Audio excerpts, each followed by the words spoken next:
దేవుని సన్నిధిలోకి వచ్చిన మనతో పరిశుద్ధాత్మ దేవుని సన్నిధిలో ప్రార్థన చేస్తూ ఉండగా దేవుడు ఇచ్చిన కొన్ని మాటలు ఈ రోజున మనము ధ్యానం చేసుకొని ఆశీర్వాదకరంగా మన గృహానికి వెళ్దాం. దేవుని స్తోత్రం కలుగును గాక. ఈ రోజున ప్రతి కుటుంబంలో ఏదో ఒక సమస్యలు, బాధలు, కష్టాలు లేని మానవుడంటూ ఎవరు కూడా లేరండి. అయితే ఈ పరిస్థితులన్నింటిలో నుండి మనము కాపాడబడాలి అయ్యా అంటే ప్రతి ఉదయకాలమందు ప్రార్థన చాలా అవసరము. ఏ కాలమందు ప్రార్థన? ఉదయకాలమందు చేసే ప్రార్థన ఆ దినమంతయు మన కుటుంబానికి క్షేమమును, ఆశీర్వాదాన్ని తీసుకొని రాగలుగుతుంది. ఏ కుటుంబములో అయితే ఉదయకాల ప్రార్థన ఉన్నదో ఆ దినమంతయు ఆ కుటుంబంలో నెమ్మది ఉన్నదు, సమాధానం ఉన్నదు. వారు తింటారు కానీ ఏదో తిన్నాములే అన్నట్లుగానే ఉంటారు కానీ ఎటువంటి సమాధాన స్థితిని అనుభవించలేరు. ఈ కడవరి కాలమందు క్రైస్తవులు అనబడుతున్నట్టు మనము ఉదయకాల ప్రార్థన చాలా ప్రాముఖ్యమైనది. దేవుని స్తోత్రం కలుగును గాక. ఏ ప్రార్థన అంట? ఉదయకాల ప్రార్థన చాలా విలువైనది. మన కుటుంబానికి ఆశీర్వాదాన్ని తీసుకొని రాగలిగినది. ఈ రోజున దేవుని మందిరానికి వచ్చారు.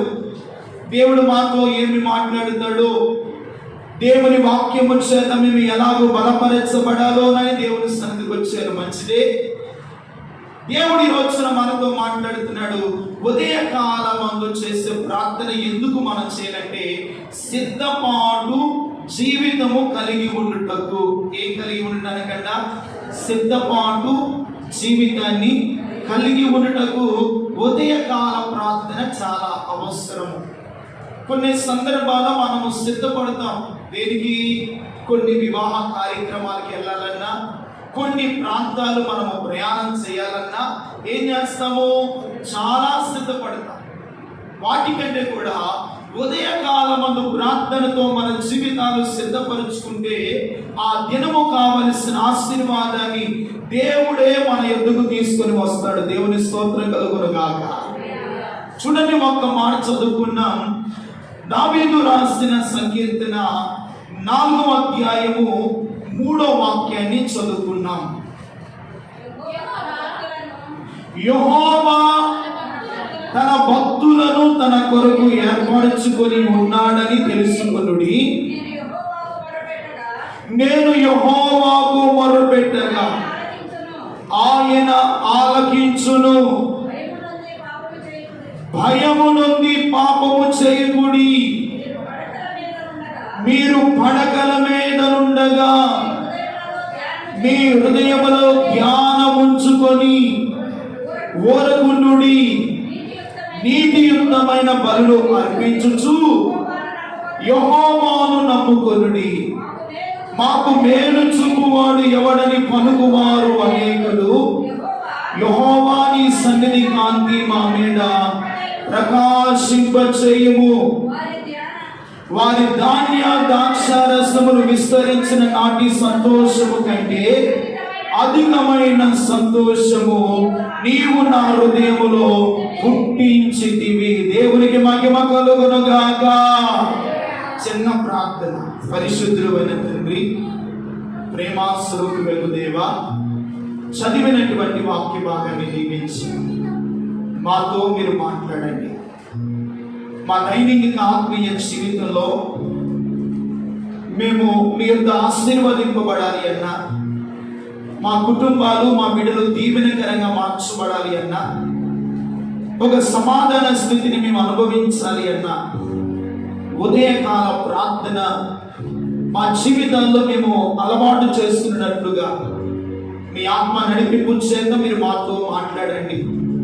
నీ వాక్యాన్ని వినగలిగిన చెవిని బిడ్డలకి ఇవ్వండి, గ్రహించగలిగిన మనస్సునివ్వండి. ఆ వాక్యానుసారముగా అయ్యా ఒక సిద్ధపాటు కలిగి మేము జీవించిన కొరకు ఒక శ్రేష్టమైన విషయాలు ఈ ఉదయకాల సమయంలో నీ సముఖములో కూడి వచ్చిన బిడ్డలందరితో మీరు మాట్లాడి మా ఆత్మీయ జీవితాలు తృప్తిపరచి ఒక ఆశీర్వాదకరముగా మమ్మల్ని నడిపించమని యేసు పరిశుద్ధ నామములో ప్రార్థించి స్తుతించి వేడుకొనుచున్నాము తండ్రి. ఆమేన్. హల్లెలూయా. మంచిది దేవుని బిడ్డలారా, మనం చదువుకున్న లేఖన భాగాన్ని జాగ్రత్తగా మనం విన్నాం. వాక్యాన్ని వినాలి.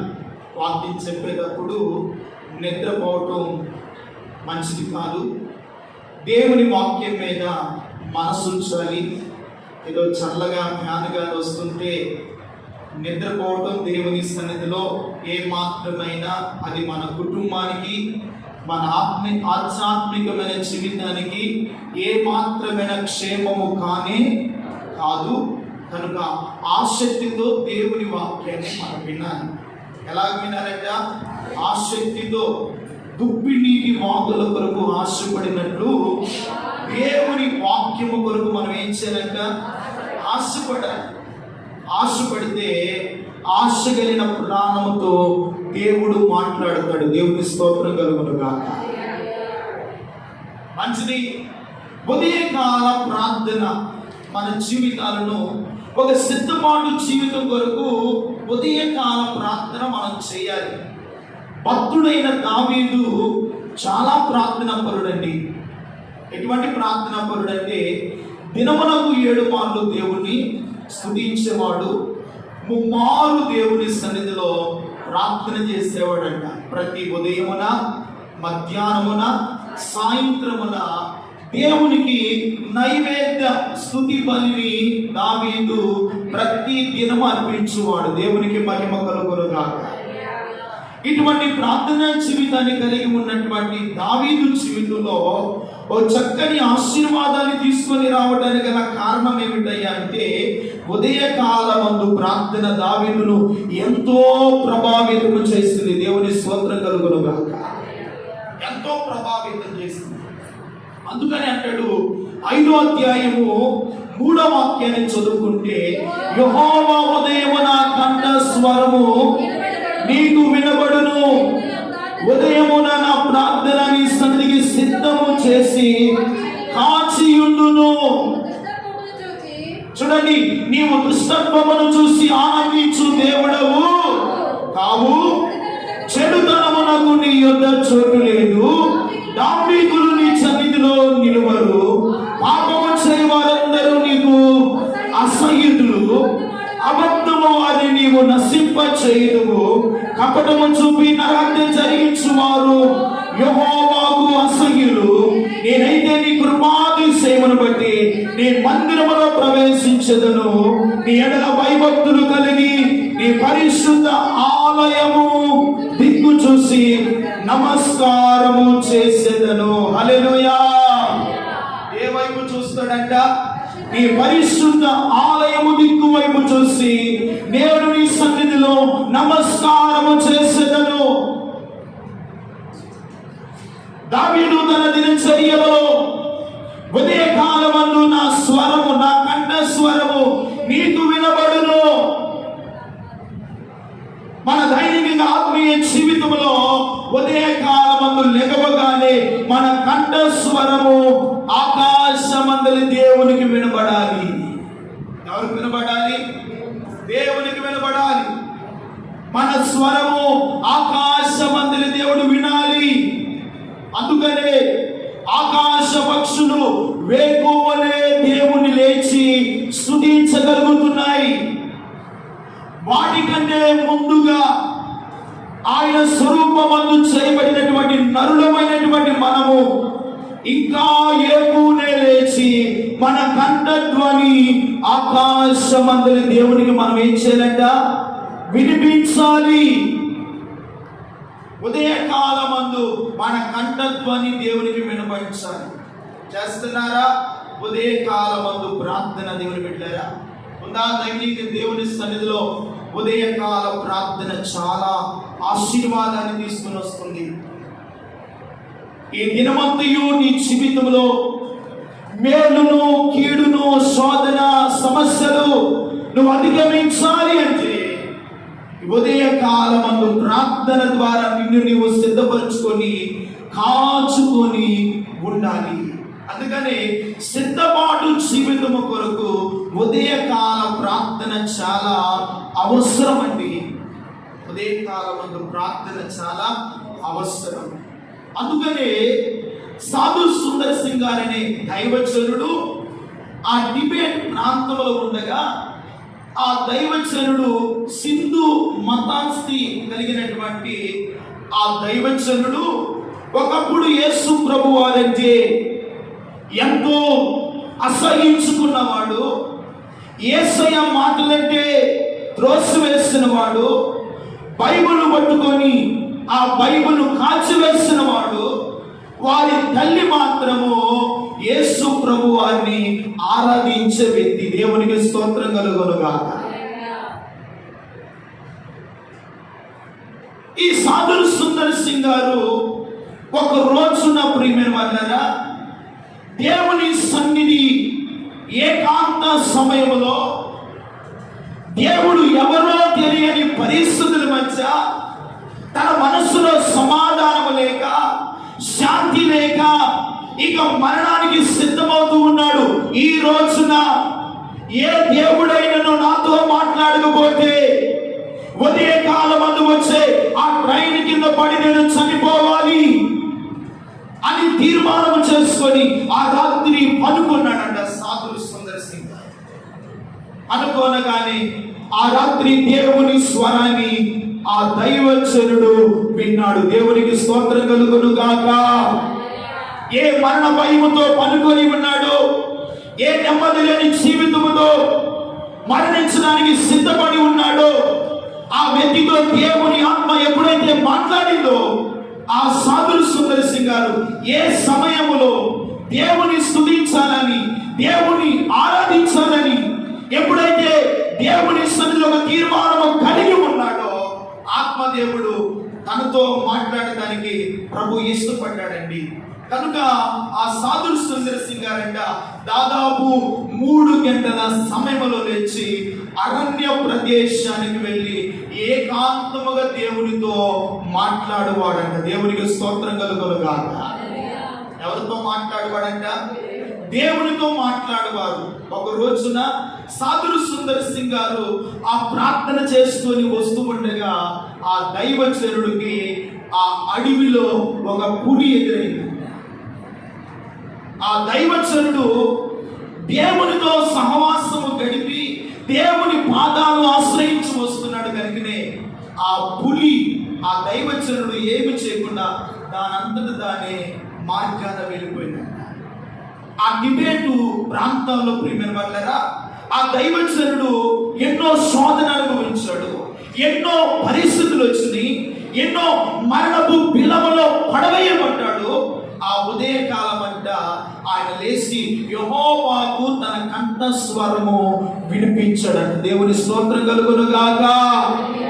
ఎప్పుడైతే ఆ దైవజనుడు ఉదయకాలమందు ప్రార్థన చేస్తూ వచ్చాడో, ఆ టిబెట్ ప్రాంతం అంతటిని కూడా యేసు మహిమ కొరకై పట్టుకునే సేవకుడుగా ఆ సేవకుడు దేవుడు ఆయత్తపరిచాడు. దేవుని స్తోత్రం కలుగునుగాక. ఏ చేతులతో బైబిల్ కాల్చివేస్తాడో ఆ బైబిల్ పట్టుకొని ఇదిగో ఆ సింధు మస్తస్తులందరికీ కూడా దేవుని వాక్యాన్ని ప్రకటించి క్రీస్తు ప్రేమను క్రియారూపముగా చూపించగలిగాడు. దేవుని స్తోత్రం కలుగునుగాక. మన ఆత్మీయ జీవితాలు దీవించబడాలి అంటే, మన కుటుంబాల్లో నెమ్మది కలగాలి అంటే, మన బిడ్డలు సుఖ సంతోషాలతో ఉండాలంటే, దేవుడిచ్చే సమృద్ధి క్షేమము నీవు అనుభవించాలి అంటే ఉదయకాలమందు ప్రార్థన ద్వారా నీ కుటుంబాన్ని నీవు సిద్ధపరుచుకొని కాపాడుకోవాలి. హల్లెలూయా. అందుకనే భక్తుడు అంటున్నాడు 4వ సంకీర్తన 3వ వాక్యములో, యెహోవా తన భక్తులను తన కొరకు ఏర్పరచుకొని ఉన్నాడని తెలుసుకొనుడి. యెహోవాకు మొరపెట్టగా ఆయన నా మొరను ఆలకించును, భయము నుండి పాపము చేయకూడి అంటున్నాడు. ఏమి నుండి పాపం చేయకూడదంట? భయము నొందిన వాడు పాపము చెయ్యచాలడు. భయము లేనివాడు పాపము చేస్తాడు. వాడు దేవుని స్తుతించలేడు, దేవునికి తన కంఠస్వరము వినిపించలేడు. భక్తుడైన దావీదు అనుభవాలు చూస్తే, ఉదయమున కంఠస్వరము నీకు వినబడును, నేను భయము నుండి పాపము చేయకున్నట్లు నీతియుక్తమైన బలులు అర్పించుచు యెహోవాను నమ్ముకొనుడి. ప్రతిరోజున నీతియుక్తమైన ప్రార్థనలు దావీదు చేస్తూ యెహోవాను నమ్ముకొని ఉన్నాడంట. దేవుని స్తోత్రం కలుగును గాక. మీ జీవితంలో కూడా ప్రతి ఉదయాన్నే లేచి నీతియుక్తమైన ప్రార్థనలు చేసి మన కుటుంబము కొరకు, మన బిడ్డల క్షేమము కొరకు, మన కుటుంబ ఆశీర్వాదము కొరకు, మన జీవితాల సమృద్ధి కొరకు ఉదయకాలమందు చేసే ప్రార్థన చాలా అవసరము. దేవుని బిడ్డలారా, ప్రతి ఉదయాన్నే నీ కంఠ స్వరము నీ భర్తతో, నీ భార్యతో, నీ బిడ్డలతో మాట్లాడుకునే ముందు దేవునితో మొదటగా నువ్వు మాట్లాడు. దేవుని స్తోత్రం కలుగును గాక. దేవునితో మాట్లాడాలి.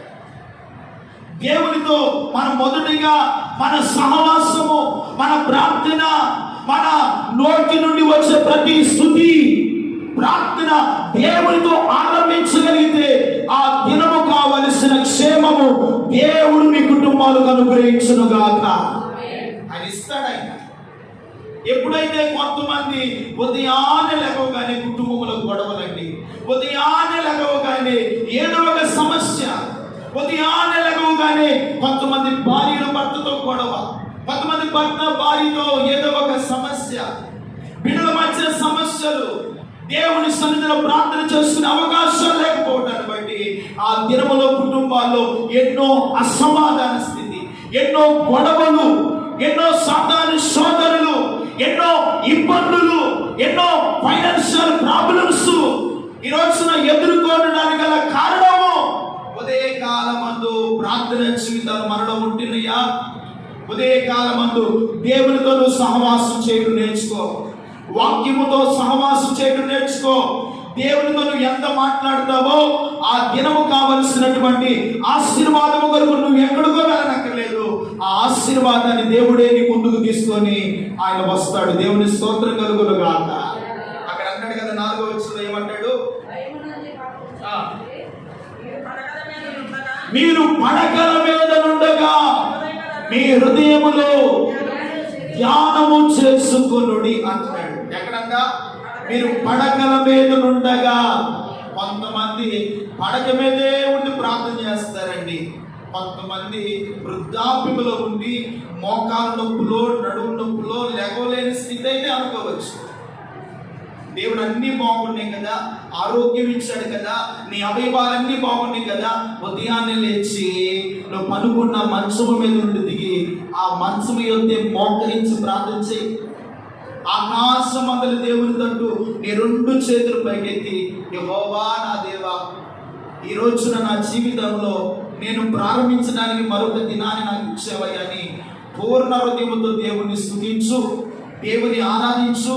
అయ్యా, ఈ దినమంతయు నీ చిత్తానుసారంగా నేను నా కుటుంబం ఎలాగో నడిపించబడాలో నీవు మా కొరకు సిద్ధపరిచిన మార్గంలో మమ్మలను నడిపించయ్యా అని దేవునికి మనం ఏం చేయాలంట? అప్పగించుకోవాలి. దేవుని అధికారానికి, దేవుని చిత్తానికి ఏ కుటుంబం అయితే అప్పగించుకుంటుందో ఆ కుటుంబానికి ఆ దినము కావలసిన క్షేమము, సమాధానము, సమృద్ధి, నెమ్మదిని దేవుడే మీకు అనుగ్రహించునుగాక.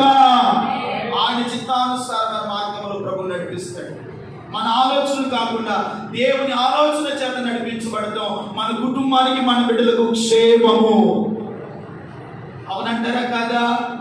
ఆయన చిత్తానుసారంగా నడిపించబడతాం, మనకు క్షేమం. అందుకని అంటాడు కదా, చూడండి 6వ వచనం, మాకు మేలు చూపువాడు ఎవడైనా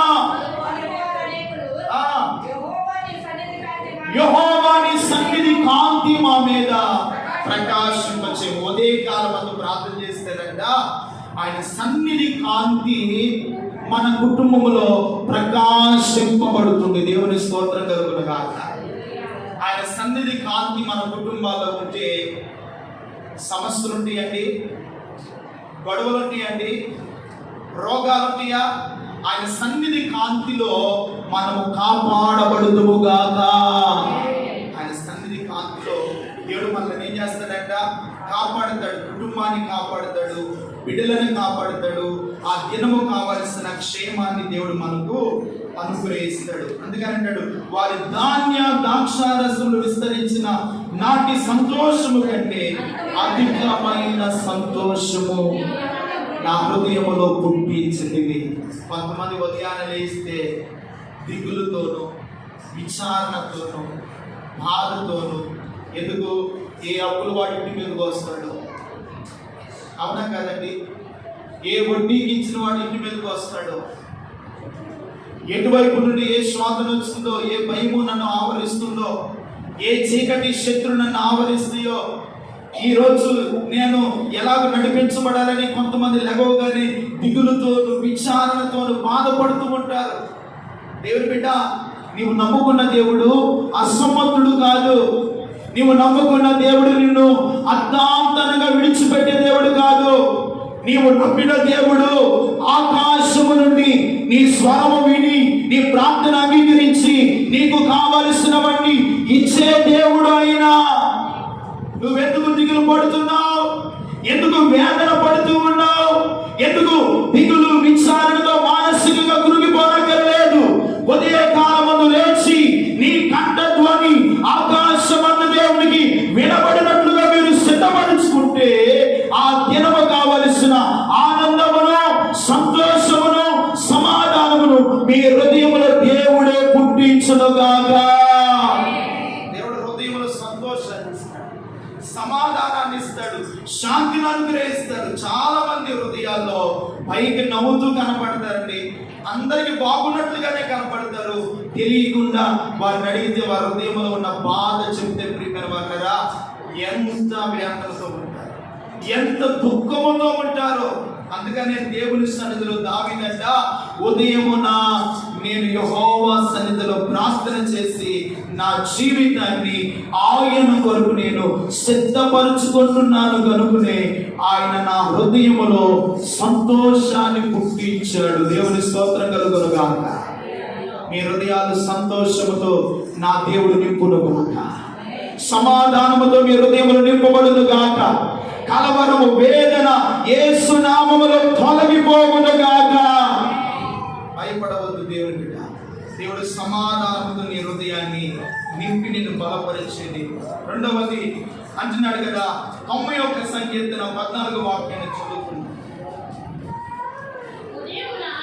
ఉదయమున నీ కృపతో మమ్మలను తృప్తిపరచుము, అప్పుడు మేము మా దినములన్నీ ఉత్సహించి సంతోషించుదుము గాక. చప్పలు కొట్టు దేవునికి మహిమ కలుగును గాక. ఏమంటున్నాడంట? ఉదయమున నీ కృపతో మమ్మలను తృప్తిపరచుము. దేనితో తృప్తిపరచబడాలి? కొంతమంది డబ్బు లేదని, తృప్తి లేదని మానసికంగా వారి జీవితాల్లో ఏదో పోగొట్టుకున్నట్లుగా కూర్చుంటారు. నువ్వు ఉదయాన్నే లేచి, యెహోవా నా దేవా, ఈ దినమంతా నీ కృపతో నా హృదయమును తృప్తిపరచు. ఆయన కృపతో హృదయము నింపబడితేనండి మనకు కావలసినటువంటి పరి సంబంధమైన ప్రతి దీవెన, ఆత్మ సంబంధమైన ప్రతి ఆశీర్వాదమును దేవుడు మీకు అనుగ్రహించి ఆ దినమంతయు ఉత్సహించి సంతోషించే కృపను దేవుడిస్తాడు. హల్లెలూయా. అందుకని ఉదయమున మా హృదయమును నీ కృపతో తృప్తిపరచుము. హృదయమును దేవుని కృపతో నింపుకోవాలి. ఎలా నింపబడతావు? ప్రార్థన ద్వారా, వాక్యము ద్వారా, స్తుతి ద్వారా. ఉదయకాలమందు దేవుడు తన కృపతో మన హృదయమును ఏం చేస్తాడంట? తృప్తిపరుస్తాడు. అందుకనే మా దినములన్నీ మేము ఉత్సహించి సంతోషిస్తాము.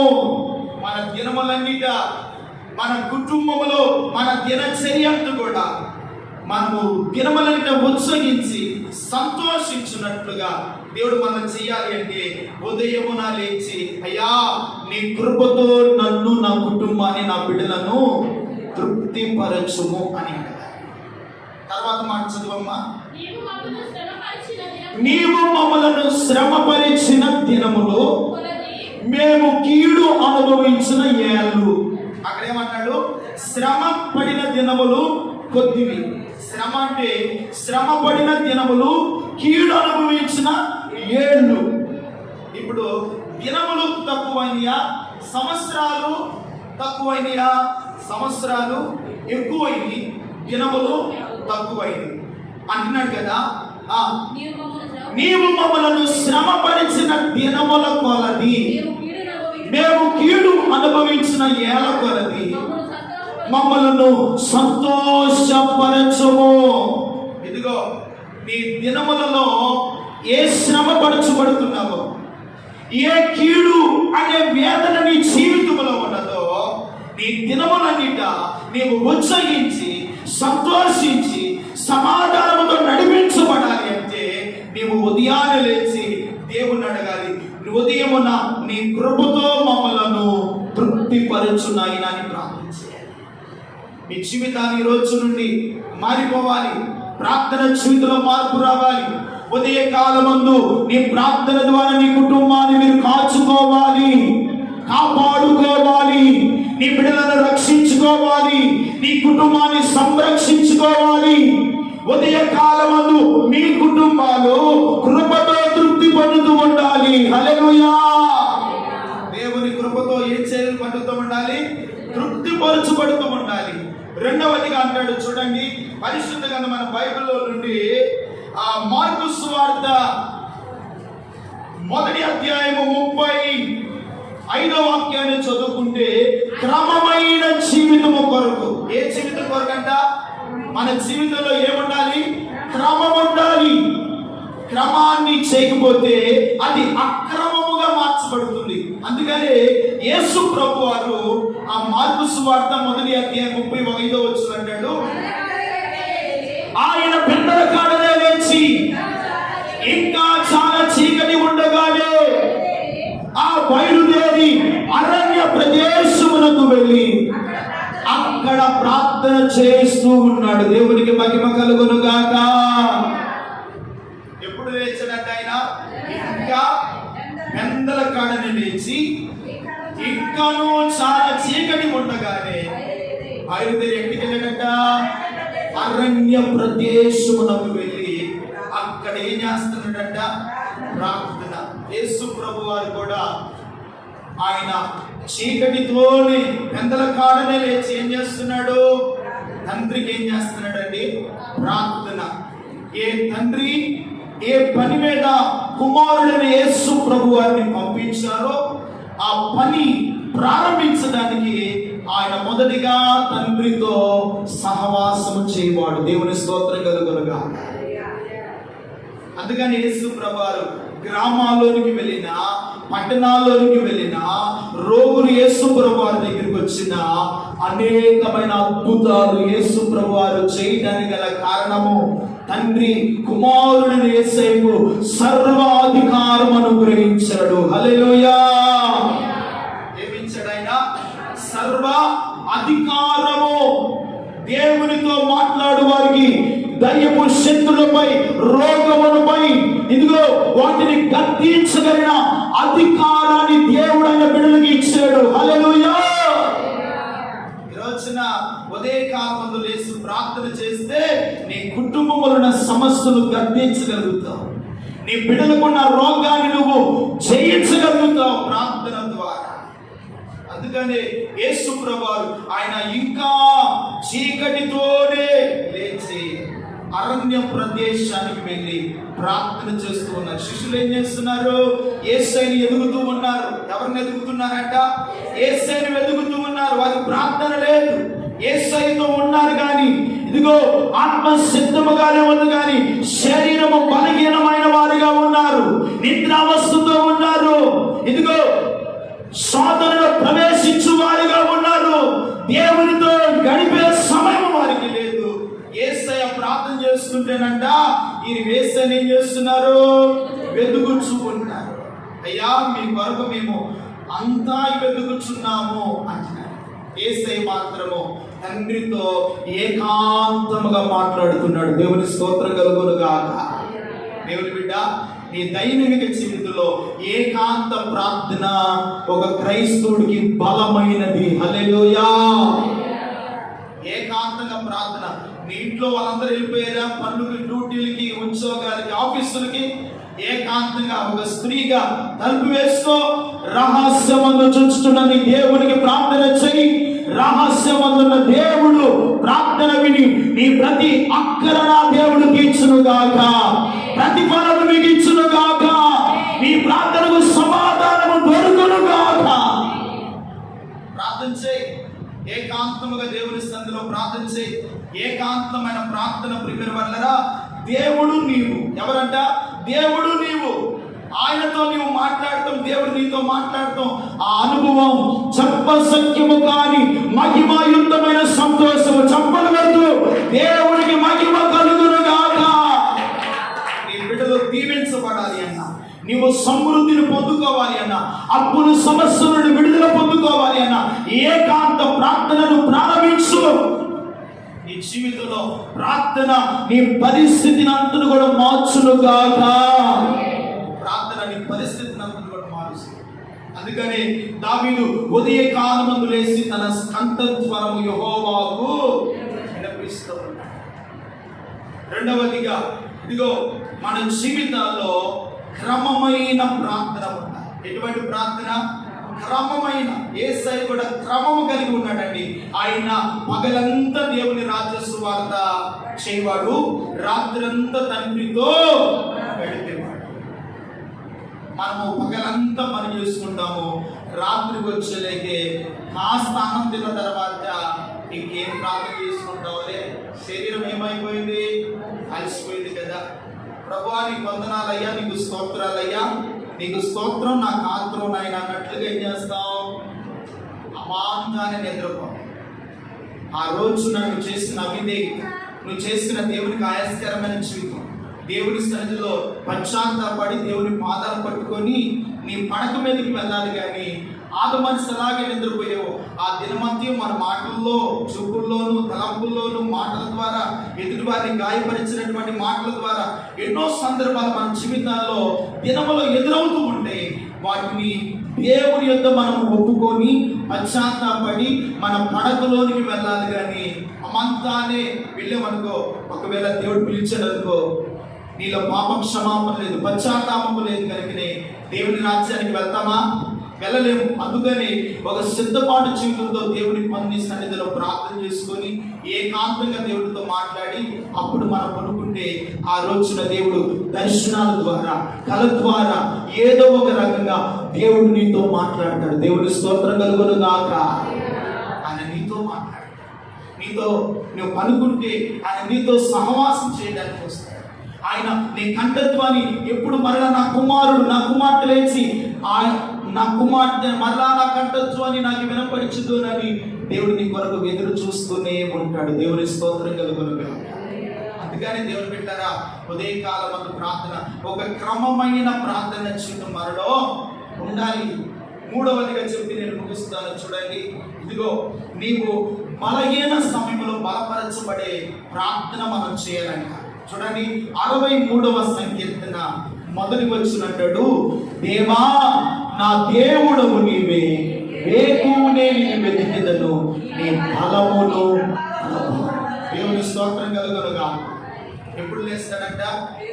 దేవా నా దేవుడవు నీవే, వేకువనే నేను నిన్ను వెతికెదను. ఇదిగో నీ బలహీనత సమయంలోనంట వేకువనే లేచి నువ్వు ప్రార్థన చేస్తేనంట దేవుని బలము, దేవుని ప్రభావము నీ బలహీనతలను ఇదిగో బాగు చేయునుగాక. దేవుని బలము, దేవుని ప్రభావం ఎప్పుడూ నీ బలహీనత సమయంలో, నీ రోగ సమయంలో, నీ రుగ్మతుల సమయంలో లేవు, వేకువన లేచి ఆయన సన్నిధిలో ప్రార్థన చేస్తానంట ఆయన బలము ఆయన ప్రభావము. దేవుని స్తోత్రం కలుగును గాక. యేసయ్య బలము, యేసయ్య ప్రభావం మనలోకి వస్తే మనలో ఉన్న దీర్ఘకాలపు ప్రతి వ్యాధి నుండి దేవుడే బాగు చేయును గాక. దేవుడే మనల్ని స్వస్థపరచును గాక. దేవుడే ప్రతి శోధన నుండి తప్పించును గాక. అందుకని వేకునే మనం ఏం చేయాలంట? లెగవాలి. ఆయన బలమును, ఆయన ప్రభావం, దావీదంట ఆయన బలము, ఆయన ప్రభావమును ధరించుకున్నాడు కనుకనే ఇందాక చెప్పాం కదా, ఆయన బలము, ఆయన ప్రభావము గొలియాతుపై అఖండమైన విజయాన్ని ఇచ్చాడు. దేవుని స్తోత్రం కలుగును గాక. ఆయన బలము, ఆయన ప్రభావమే శత్రువుపై విజయాన్ని. ఈ రోజున మన శత్రు ఎవరో కాదు, సాధారణ మన శత్రు. వాటి మీద నువ్వు విజయము, జయము, బలమును పొందుకోవాలి అంటే లెగు, ఏకున లేచి దేవా నా బలము, నా ప్రభావము నాకు అనుగ్రహించు అని అంటే, ఇగో నీ బలహీనత సమయంలో దేవుని ప్రభావం మనలోకి వస్తుంది. దేవుని స్తోత్రం కలుగును గాక. అందుకని నీ బలహీనత సమయంలో వేకున లేచి ఏం చేయాలంట? వెతకాలి. దేవుడు వెతికితే దేవుడు మనకు దొరుకుతాడు, తగ్గితే దేవుడు మనకు తీరుస్తాడు. కనుక దేవుడిని మనం ఏం చేయాలంట? వెతకాలి. 4వది చెప్పి నేను ముగిస్తాను. ఇదిగో భయము నొందిన సమయంలో దేవుని మనం వెతకాలి. ఏమినంటే భయము నొందిన సమయంలో దేవుని మనం వెతకాలంట. అందుకని చూడండి 91వ కీర్తన 5వ వాక్యములు అంటాడు, రాత్రి వేళ కలుగు భయముకైనను, పగటి వేళ ఎగురు బాణముకైనను, చీకటిలో సంచరించు తెగులుకైనను, మధ్యాహ్నమందు పాడు చేయ రోగముకైనను నీవు భయపడకము. నీ ప్రక్కన 1000 మంది పడినను, నీ కుడి ప్రక్కన 10,000 మంది కూలినను అపాయము నీ ఎదుగు రానే రాదు. హల్లెలూయా. రోజున భయము లేదండి. చాలా మంది జీవితంలో బలహీనతను బట్టి, కుటుంబాన్ని బట్టి, కుటుంబంలో ఎదుర్కొన్న పరిస్థితులను బట్టి భయపడుతున్నాం. అందుకని అంటాడు, భయము నొందుతున్న మీ జీవితంలో ఆయన విడుదల దయచేయనట్లుగా వేయించారంట. రాత్రి వేళ కలుగు భయముకైనను, పగటి వేళ ఎగురు బాణముకైనను, చీకటిలో సంచరించు తెగులుకైనను, మధ్యాహ్నమందు పాడుచు రోగముకైనను భయపడవద్దు. దేవుని స్తోత్రం కలుగును గాక. వేకున లేచి ప్రార్థన చేయి. ఇవన్నీ కూడా ఏ రాత్రి వేళ ఏ భయము నీ జీవితంలోకి వస్తుంది, ఏ చీకటిలో ఏ తెగులు నిన్ను వెంటాడుతూ ఉందో, ఏ శోధన నిన్ను వేధిస్తూ ఉందో, ఏ సమస్యలు నిన్ను పట్టి నీ కుటుంబాన్ని వేధిస్తూ ఉన్నాయో, వాటన్నిటిలో నుండి ఇదిగో ఎంతమంది 10,000 మంది 1000 మంది కూలినను, 10,000 మంది పడినను అపాయముని ఎందుకు రా. ప్రార్థన చేసే అపాయం మన ఎందుకు రాదండి. చాలా మంది ప్రార్థన చేయలేకపోతున్నారు కనుకనే అపాయకరమైన పరిస్థితులు, సమస్యలలో, రోగములతో, వ్యాధి బలహీనతతో వేధించబడడానికి గల కారణము ఇదిగో ఉదయ కాలమందు ప్రార్థన లేదు. అందుకనే జ్ఞానవంతురాలంట వేకునే లేచి తన ఇంటి వారి కొరకు ఆహారాన్ని సిద్ధపడుతుంది, ప్రార్థన చేస్తుంది, తన ఇంటి వారి కొరకు భక్తిము ఏర్పాటు చేస్తుంది, తన ఇంటి వారి నడతలన్నీ బాగుగా కలిగి తన యజమానుడికి ఎల్లప్పుడూ మేలు చేస్తుంది కానీ కీడు మాత్రము చేయదు. తన ఇంటిని చక్కగా కాపాడుకుంటుంది. దేవుని స్తోత్రం కలుగును గాక. ఎలా కాపాడుకోగలుగుతావు? ప్రార్థన ద్వారా కాపాడుకుంటుంది, విశ్వాసము ద్వారా కాపాడుకోగలుగుతావు, భక్తి ద్వారా కాపాడుకోగలుగుతావు. ఇదిగో దేవునితో నీకున్న సహవాసాన్ని బట్టి నీ కుటుంబాన్ని నీవు కాపాడుకోగలుగుతావు. అందుకని ఉదయ కాలమందు ఎంత ప్రార్థన చేస్తారో, దేవునితో ఎంత మాట్లాడతారో ఆ దినము కావలసిన క్షేమాన్ని దేవుడు అనుగ్రహిస్తాడండి. ఇదిగో సాదృశ్యం సింగ్ గారు వారి జీవితంలో జయము చూడటానికి గల కారణము, ఇంకా దైవజనులు భక్త్ సింగ్ గారు కూడా ఉదయ కాలమందు లేచి 4 గంటలు దేవునితో గడిపేవాడంట. దేవుని స్తోత్రం కలుగును గాక. ఎన్ని గంటలంట? 4 గంటలు దేవునితో గడపకుండా ఆయన బయటకు వెళ్ళేవాడు. ప్రియమైన వాళ్ళరా, మనం దేవునితోనే మాట్లాడకుండా లేవగానే ఏమిటి, మన చేతిలో ఒక మొబైల్ ఉండగా లేవగానే హలో, ఆ దరిద్రత, ఏ కూర, టిఫిన్ చేసేవా, అది చేసేవా, ఇది చేసేవా, ఈ సోది మాటలే కానీ ఉపయోగ మాటలు ఒకడు కూడా మన జీవితాల్లో లేదు. అందుకనే కుటుంబంలో దరిద్రత, అందుకే కుటుంబాల్లో నష్టము, అందుకనే కుటుంబాల్లో సాధారణ వేధింపులు, అందుకనే కుటుంబంలో ఏదో ఒక నష్టము ఈరోజు అనుభవించడానికి గల కారణం ఏంటో తెలుసా? ప్రార్థన జీవితం లేకపోవడం.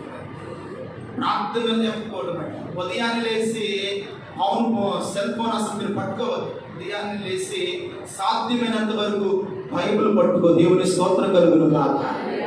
బైబిల్ని ఎంతో ప్రభావితం చేసి, దేవుని వాక్యం ప్రభావితం చేసి, అయ్యా సెల్ ఫోన్లో కూడా దేవుని వాగ్దానాలు వస్తున్నాయి, వాక్యం వస్తున్నాయి, చదువుకుంటే ఆ రోజంతా దేవుడు కాపాడతాడు కదా.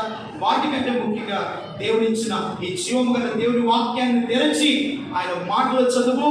ఆ రోజు కావలసిన జీవపు ఓటలు కలిగిన మాటలు నిన్ను ఆశీర్వాదకరపు మార్గంలో నడిపించును గాక. దీవెనకరమైన మార్గములు నడిపిస్తుంది. ఎందుకంటే ఈ సెల్ ఫోన్ ద్వారా అంత మనకి నష్టమే కానీ ఉపయోగం అనేది లేనే లేదు. కనుక దేవుని సందులో ఎంత వాక్యం చదువుతామో, ఎంత ప్రార్థన చేస్తామో, ఎంతగా ప్రార్థన ద్వారా మన కుటుంబాన్ని కాపాడుకోగలుగుతామో అంత భద్రత, అంత క్షేమము దేవుడు మనకు, మన సంఘానికి దయచేయుగాక. దేవుడు ఇస్తాడు. భయపడవద్దు.